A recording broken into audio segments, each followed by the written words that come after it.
tango bomoni naza koloba te bokanisa te ke nazangi makambo ya koloba.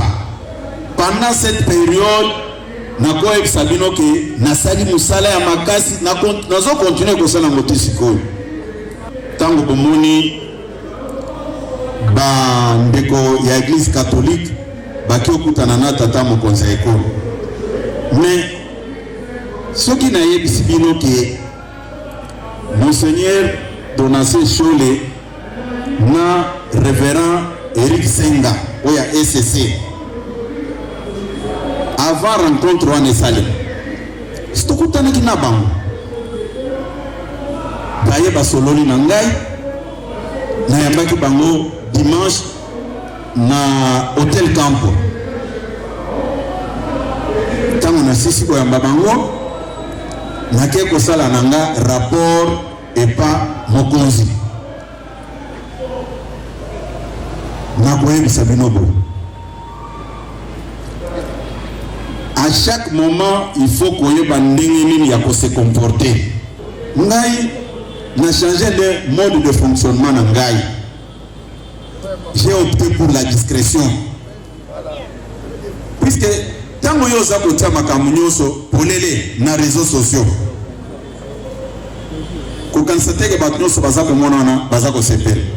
Toza na période eza ko senga biso discrétion. Je salue en passant le vice-premier ministre, ministre des Transports, Jean-Pierre Mbemba Ngoma. Na musala za ko sa. Mais bato baza ko komawana ko Kabuya, c'est le temps d'accompagner le chef de l'État. Est-ce que ceux qui n'ont pas les sous, beaucoup que les réseaux sociaux que tout n'a pas en tant que qui, Nalansaka appelle, je dis bien que le 30 octobre 2022, place de la Poste, place Moïse Tchombe, na Lubumbashi. Kosenga ba jeune na biso nyonso bakende kokota na armée pour na ko défendre mboka na biso. Botala ba ennemi na biso toza ko bunda na bango. O baza ko boma bandeko na biso kuna na est. Bosi bomona place bango baza ko tia manduki na bango, troupe na bango na réseaux sociaux pour ba mona bango ke bango na baza ko attaquer biso. Mais soki oso la kesike ngai naza na mbeli ou bien machette nazo apona bundisa yo. Mais adversaire akoyeba ka ndenga memi machette ngai fo nazo ata pao.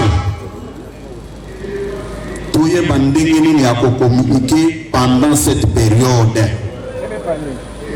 Tout misala ba spécialiste té. Boyebi le pourquoi baza ko insister, il faut kaka Kabuya aloba.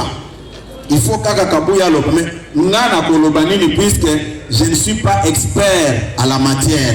Je ne suis pas militaire. Musala nangeza soki na yoki likambo. Na ke koloba na cessé pour na tout trouver solution. IDPS viva. Avant totia mutu na biso na likambo nyonso, il faut toyeba pe position ya oyo azali kolona biso nyonso. Mais ceux qui ont commis que se comporter comme des éléments incontrôlés, non. Tokozala biso nyonso sima mokonza mboka na sima ya ba FARDC na ba wazalendo na biso. Eza boete. Bo telema to manifestango à ta place mokonza kozala eba bien que to sali serment que to kotikala ko sala makambo o eza en contradiction na réalité ya parti au pouvoir te. Oui, si tu peux mettre une chanson là-bas, tu me moi répondre. Quand le monde n'a pas le bâti, bon quand il s'appelle que Nazangi Makamba Koloba.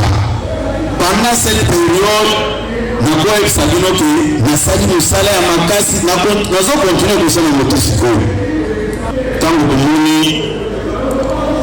dans l'église catholique, mais ce qui n'a eu de qui le Seigneur Donatien Chole na révérend Eric Senga ou ya SCC avant rencontre en Essali c'est tout comme tu n'as pas basololi na ngai nayambaki bango dimanche na hôtel Temple. Ntango nasisi koyamba bango nake kosala na nga rapport epa mokonzi nakoyebisa bino boye. À chaque moment, il faut qu'on ait la se comporter. Nous avons changé de mode de fonctionnement. J'ai opté pour la discrétion. Puisque tant que nous avons fait pour les réseaux sociaux, quand c'était que nous avons fait tout ça, la période où ils ont fait la discrétion. Je salue en passant le vice-premier ministre, ministre des Transports, Jean-Pierre Bemba. Nous sommes là pour ça. Mais, bateau, c'est le temps d'accompagner le chef d'État. Est-ce que, surtout dans les ressources, beaucoup de les réseaux sociaux que tout le monde en tant que qui Nalansaka appelle, je dis bien que le 30 octobre 2022, place de la Poste, place Moïse Tchombe, non Lumbashi. Kosenga bajene na biso nyonso bakende kokota na armée pour nous défendre mboka na biso. Et à un moment donné de sa vie, il a même osé nous dire qu'il va changer la constitution. Augustin Kabouya kenda wapio. Kabouya. Babengaki AK-47. Augustin Kabouya kenda AK-47. Kabouya Sorozo Landangaï, les matinées politiques me manquent. Ça la matinée politique go. Kabouya les matinées politiques. Appelle les fédéraux. Bon, comme il a un projet à révision sur le changement de la constitution. Kabouya a réuni les fédéraux de l'UDPS pour réfléchir autour du changement de la constitution. Les autres se sont regroupés na Santenganda. Kabouya, Bobenga Kabouya, Bobenga na Kabouya. Vraiment, les matinées politiques de Kabouya me manquent. J'aimerais bien voir Kabouya, les nouveaux riches, à ça la matinée politique. À l'Obakala, Kabouya l'Obakala. Oh, Augustin Kabouya, Bimana Ser Mabuluko, Zobanke Biso. Boye, ça y est. Dites ça, Augustin Kabouya. Donc, je suis très heureux de vous retrouver.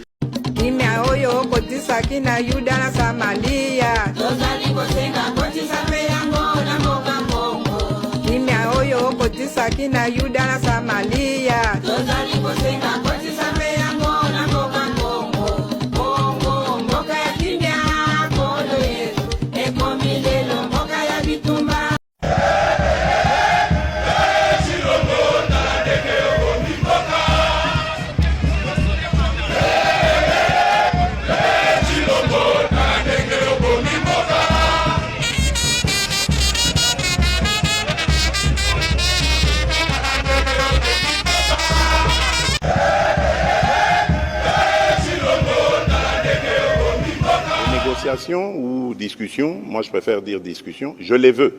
Je les veux qu'avec le Rwanda, parce que c'est lui mon agresseur. Et je l'ai dit d'ailleurs dans la salle à Addis Abeba, à Paul Kagame lui-même, en disant « C'est vous que je veux avoir de face à moi dans une discussion pour savoir et vous poser la question de savoir qu'est-ce que vous voulez à mon pays et à mon peuple. Pourquoi vous continuez indéfiniment de tuer mes compatriotes et de piller les ressources de mon pays. C'est tout ce que je veux comme thème du dialogue, parce qu'il n'y a rien d'autre. Je ne lui dois rien, il ne me doit rien. Mais il doit simplement m'expliquer pourquoi est-ce qu'il s'acharne à massacrer mes compatriotes de cette manière, injustement, depuis tant d'années, et pourquoi est-ce qu'il continue systématiquement à piller les ressources minières et autres, parce qu'on ne parle pas de l'agriculture, mais notre thé, notre café va aussi au Rwanda, et quand il arrive là-bas, il est estampillé Made in Rwanda, alors que c'est le produit du vol des Congolais, du sol congolais. Donc voilà, c'est ça qui justifie le fait que je ne veux pas de négociation avec cette coquille vide qu'on appelle le M23.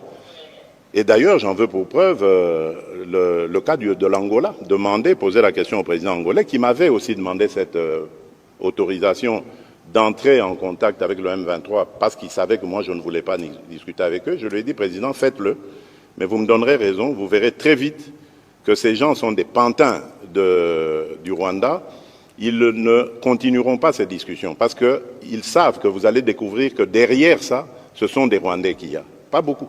J'ai vu quelques Congolais irresponsables qui ont osé dire oui, mais on a vu le M23, il n'y a que des Congolais là-dedans.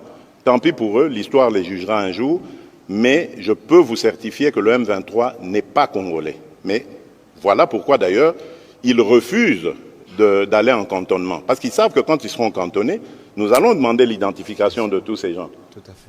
Ces soi-disant combattants. Et nous découvrirons que ce sont des Rwandais et non des Congolais.